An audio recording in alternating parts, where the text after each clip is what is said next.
Past का मतलब होता क्या है? देखो बी का मतलब होता है होना और पास्ट का मतलब होता है बीता हुआ यानी कि भूतकाल। तो भूतकाल में किसी का होना, भूतकाल में किसी का होना, जैसे कि वहां मैं नहीं था, वहां बहुत अंधेरा था, पानी बहुत ठंडा था, ठीक है, वह मेरा दोस्त था, वह घर पर थे। तो यहाँ पर हमने किसी का होना बताया। तो जब भी हम इस तरह के सेंटेंसेस बोलेंगे कि ऐसा था वैसा था, तो हम यूज करेंगे बी पास्ट, यानी कि बी का मतलब होना और पास्ट का मतलब भूतकाल, भूतकाल में किसी का होना। तो चलिए सीखते हैं इसको किस तरह से यूज करेंगे। तो सबसे पहले आप फॉर्मूला देख लेते हैं। तो फॉर्मूला कुछ इस तरह से रहेगा। सबसे पहले जैसे कि किसी का होना बनना, लेकिन किसमें? पास्ट में। पास्ट में किसी का होना बनना रहना बताते हैं।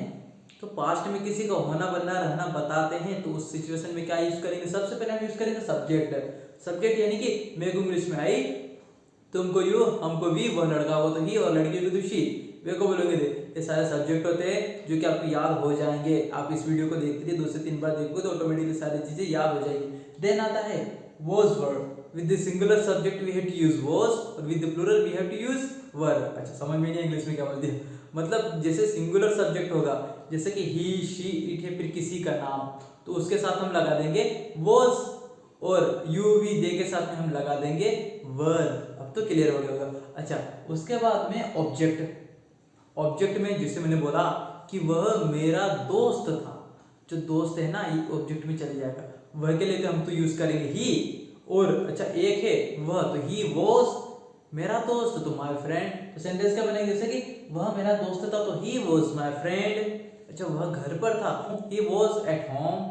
अच्छा वह बहुत आलसी था, जो अभी यहाँ चले गया ना, बहुत आलसी था, है ना, कुछ भी काम नहीं करता था। तो ही वॉज वेरी लेजी, मैं पहले बहुत छोटा था। तो I was very small before. तो ये इस तरह से आपने अफर्मेटिव सेंटेंसेस बना लिए कि ऐसा था वैसा था। देखिए इस तरह के सेंटेंसेस आप बना सकते हो। और अगर बात करें हम नेगेटिव वाले, तो नेगेटिव में क्या होता है? नहीं लगाते हैं, है ना। अब कैसे लगाएंगे नहीं? तो पहले फॉर्मूला देख लेते हैं हम। तो फॉर्मूला कुछ इस तरह से, सबसे पहले वही लाइन कि पास्ट में किसी का नहीं होना बनना रहना बताते हैं। इसका फॉर्मूला देखेंगे तो सबसे पहले सब्जेक्ट और उसके बाद was were not on the third place. कुछ नहीं करना, हमें not on the third place पे लगा देना है। नॉट कहाँ लगा देना है? थर्ड प्लेस पे। तो जब नॉट थर्ड प्लेस पर आ जाएगा उसके बाद में हम यूज करेंगे ऑब्जेक्ट। अब सेंटेंस कैसे बनेगा? जैसे कि मैं घर पर नहीं था। मैंने सेंटेंस क्या हुआ कि मैं घर पर नहीं था, तो I was not at home.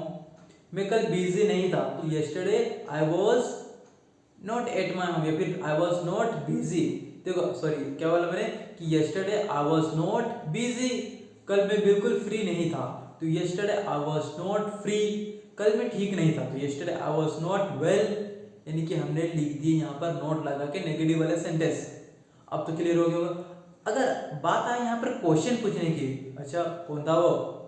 हाँ अच्छा अब वह कैसी थी, लड़की की बात हो गई। अच्छा वह कौन था, उसके बाद में घर पर कौन था ना, हॉस्पिटल में कौन था, कल तुम कहाँ थे, कल तुम किसके साथ थे, ठीक है, क्या तुम घर पर थे, क्या तुम बिजी थे। ये हो गया क्वेश्चन का। तो इसमें हम क्या करेंगे? कुछ नहीं करेंगे। सबसे पहले फिर से वही लाइन देखेंगे कि पास्ट में किसी का होना बनना रहना पूछा जाता है। पास्ट में हम किसी का होना रहना बनना पूछते हैं। अब कैसे?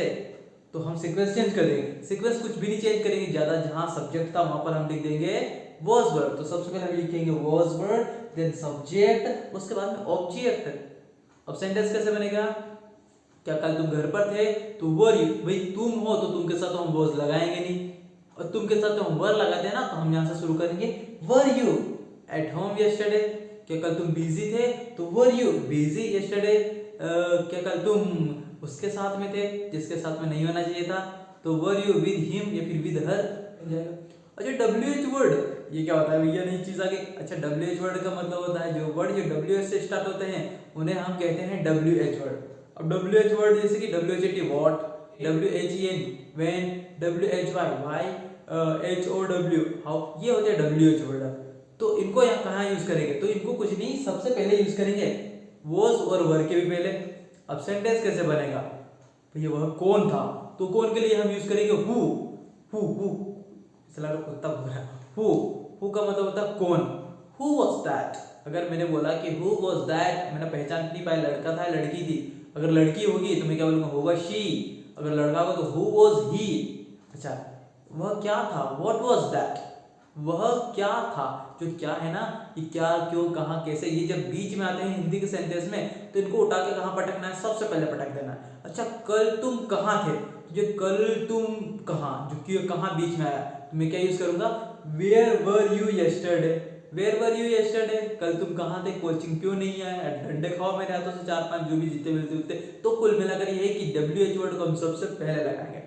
तो उम्मीद करता हूँ कि वीडियो पसंद आया होगा, और इतना इजी है जितना आप समझ रहे हो ना, इतने भी इससे भी ज़्यादा इजी है। अगर इसके प्रैक्टिस करना हो तो आप प्रैक्टिस कर सकते हो। तो ये छोटा सा होमवर्क है आप लोगों के लिए। यदि आपको थोड़ा बहुत भी समझ में आया है तो आप प्लीज़ इसे जरूर कीजिएगा और हमारे कमेंट बॉक्स में डाल दीजिएगा। So thank you so much for watching this video. मिलते हैं अगले वीडियो में, तब तक के लिए एंजॉय कीजिए।